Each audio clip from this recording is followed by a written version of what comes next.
வணக்கம் ஆன்மீக பக்தி தகவல் சேனல் நேர்களே, நான் உங்கள் அன்பான சயின்டிஃபிக் வேதிக் அஸ்ட்ராலஜர் அஸ்ட்ரோலஜி பேசுகிறேன். நல்லது நினைப்போம், நல்லதே நடக்கும்.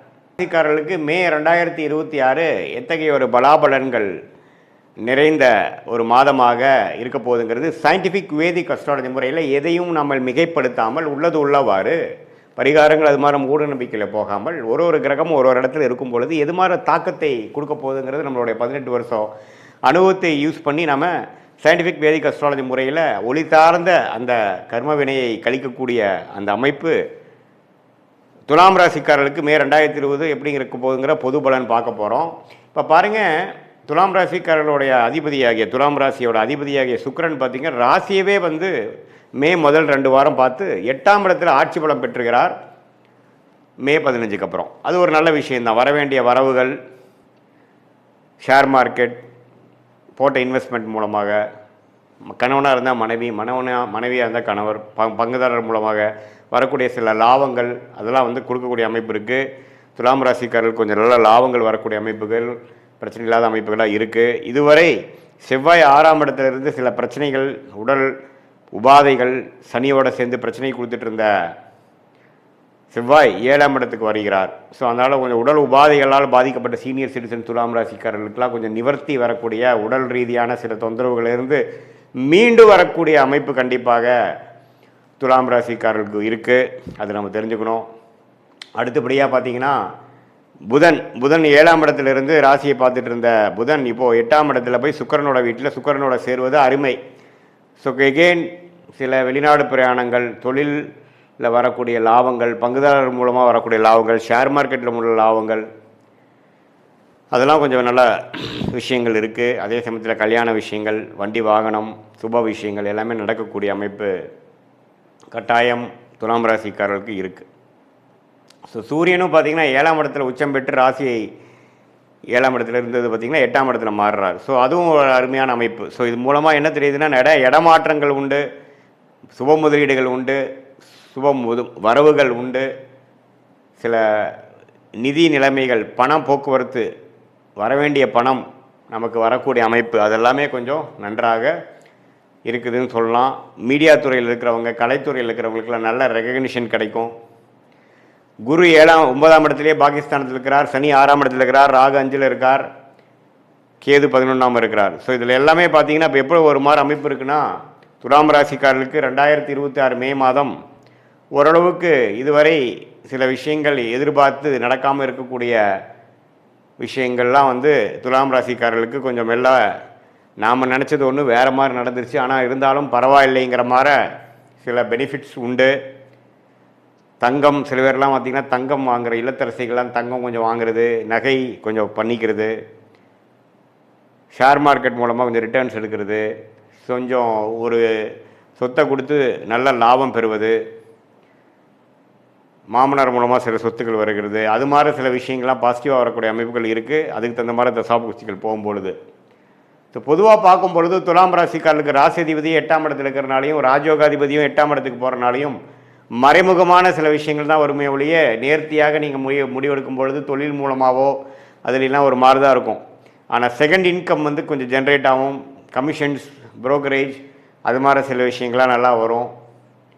ஓரளவுக்கு ஓவராலாக பார்த்திங்கன்னா உடல் உபாதைகள், பிரச்சனைகள், வம்பு வழக்குகளில் பாதிக்கப்பட்டிருந்த கடன் தொல்லைகள், அதெல்லாம் பாதிக்கப்பட்டிருந்த துலாம் ராசிக்காரர்களுக்கு சிலதெல்லாம் கொஞ்சம் முடிவு எடுத்து சிலதெல்லாம் முடிகிற மாதிரி வரக்கூடிய அமைப்பு உண்டு. ஏன்னா 6ஆம் இடம் கொஞ்சம் செவ்வாய் சனியோடு சேர்ந்து ஏப்ரல் மாதம் ஃபுல்லாக பிரச்சனை பண்ணிகிட்டு இருந்த அந்த அமைப்பு கொஞ்சம் சரியாகுது.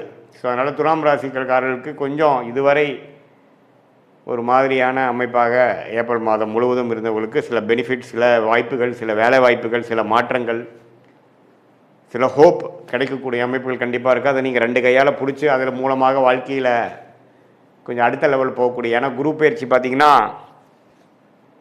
மே முடிஞ்சு ஜூன் மாதம் வருது. அது 10ஆம் இடத்துக்கு குரு வரார், 2ஆம் இடத்தை பார்க்குறார். கொஞ்சம் கையில் வருமானம் வரக்கூடிய அமைப்பு, கொஞ்சம் காசு வரக்கூடிய அமைப்பு, கொஞ்சம் சில்லறை வரக்கூடிய அமைப்புகள்லாம் கண்டிப்பாக உண்டு.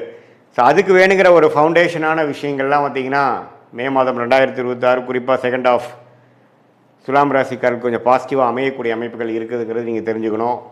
இது பொதுவான பலனே தவிர உங்களுடைய ஜென்ம ஜாதகத்தில் நீங்கள் என்ன தசாபுக்திகள் போய் கொண்டிருக்கிறது, பிறந்த நேரம், பிறந்த தேதி, பிறந்த ஊரை வைத்து திருக்கணித பஞ்சாங்கம் பிரகாரம் நம்ம ஒரு ஜாதகத்தை போட்டு அதில் நம்ம துல்லியமாக பார்க்கும் பொழுது அதில் எது மாதிரி அமைப்புகள் போய் கொண்டிருக்கிறது, எந்த மாதிரி லக்னத்தில் பிறந்தீங்க, அந்த லக்னாதிபதி எப்படி இருக்கிறார், திக்பலம் இருக்கா, ஸ்தானபலம் இருக்கா, திருக்பலம் இருக்கா, நீங்கள் சுவாதி நட்சத்திரத்தில் பிறந்தீங்களா, விசாக நட்சத்திரத்தில் பிறந்திருக்கீங்களா, அல்லது சித்திரை நட்சத்திரத்தில் பிறந்தீங்களா, இப்போ என்ன தசாபுக்திகள் போய் கொண்டிருக்கிறது, தசநாதனும் புக்திநாதனும் எது மாதிரி அமைப்பில் இருக்கிறாங்க, இது மாதிரி விஷயத்தையெல்லாம் சேர்த்து வைத்து தான் நம்ம பார்க்கும் பொழுது அடுத்து வரக்கூடிய ஷார்ட் டேர்ம், அடுத்து வரக்கூடிய லாங் டேர்ம், 3 மாதம், 6 மாதம், 1 வருடம், அடுத்த 2 வருடம்லாம் எது மாதிரி ஒரு தாக்கத்தை கொடுக்கக்கூடிய அமைப்பாக நம்ம வாழ்க்கை திசை திரும்புகிறது, எது மாதிரி சாய்ஸஸ் எடுக்கலாம், எது மாதிரி டைமில் சில முடிவுகள் எடுக்கலாம்,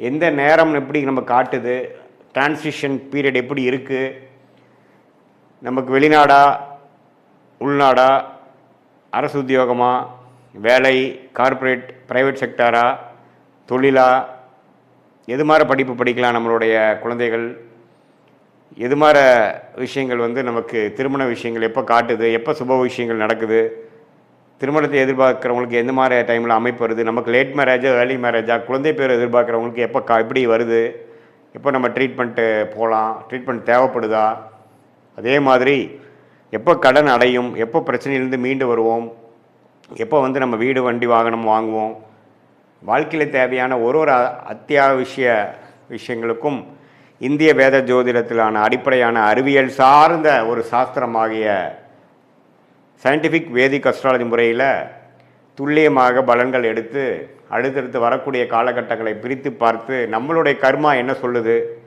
எது மாதிரி விஷயங்களில் எப்படி பண்ணால் எப்போ பண்ணால் பெட்டராக இருக்குது அப்படிங்கிறதெல்லாம் துல்லியமாக பார்த்து அதுக்கு தகுந்த மாதிரி முறையில் நம்மளோட வாழ்க்கையை அமைத்து கொண்டே ஆனால் நம்ம கண்டிப்பாக தேவையற்ற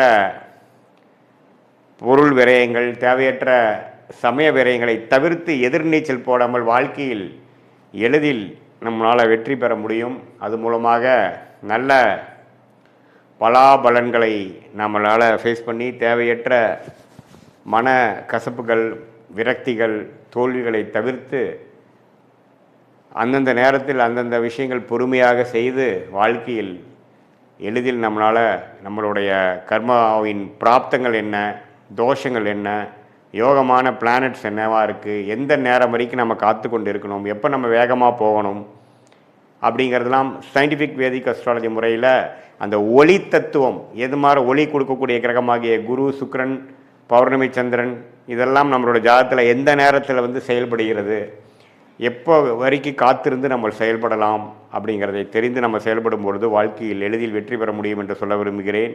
மீண்டும் மற்றொரு காணொளியில் சந்திப்போம். நன்றி, வணக்கம்.